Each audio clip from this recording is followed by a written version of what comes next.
शीर्षक लालची गन्ने वाला। एक समय की बात है, एक छोटे से गांव में भोलू नाम का एक आदमी रहता था। वह गांव का मशहूर गन्ने वाला था। हर सुबह वह सड़क किनारे अपनी रेहड़ी लगाता, ताजा गन्ना पीसता और गांव वालों को गन्ने का रस बेचता। लेकिन भोलू की एक बड़ी कमजोरी थी, वह बहुत लालची था।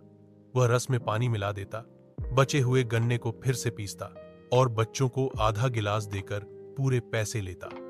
उसका सिद्धांत था, पैसे ज्यादा, मेहनत कम। एक दिन गर्मी के मौसम में गांव में एक बुजुर्ग साधु आए। उनका नाम बाबा करमदास था। वह थके हुए और प्यासे थे। उन्होंने भोलू से कहा, बेटा, एक गिलास गन्ने का रस मिलेगा? भोलू ने उनकी फटी पुरानी धोती देखी और सोचा, इसे तो सिर्फ पानी ही दे देता हूं, इसे क्या पता चलेगा।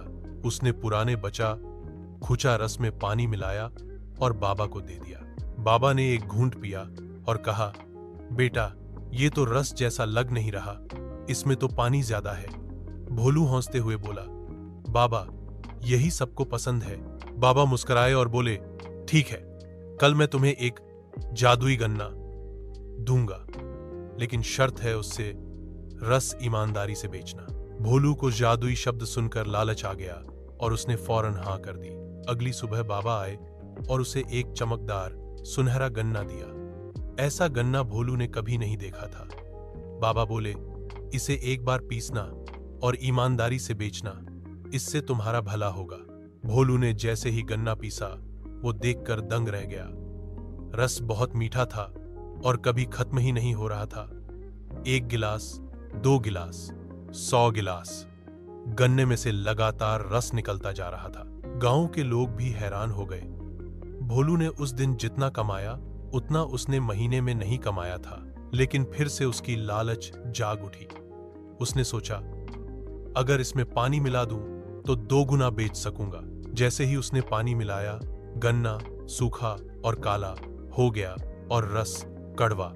लोगों ने गुस्से में गिलास फेंक दिए और वापस चले गए। शाम को बाबा करमदास फिर आए और बोले, भोलू, लालच बुरी बला है। जादू भी उन्हीं का साथ देता है जो ईमानदार होते हैं। भोलू शर्मिंदा हो गया। उसने बाबा के पैर पकड़ लिए। मुझे माफ कर दो बाबा, अब मैं सुधर जाऊंगा। उस दिन के बाद भोलू ने कभी किसी को धोखा नहीं दिया। वह ईमानदारी से काम करने लगा और पूरे गांव में अपनी सच्चाई और मिठास के लिए मशहूर हो गया। कहानी से सीख, लालच बुरी बला है, ईमानदारी का फल हमेशा मीठा होता है।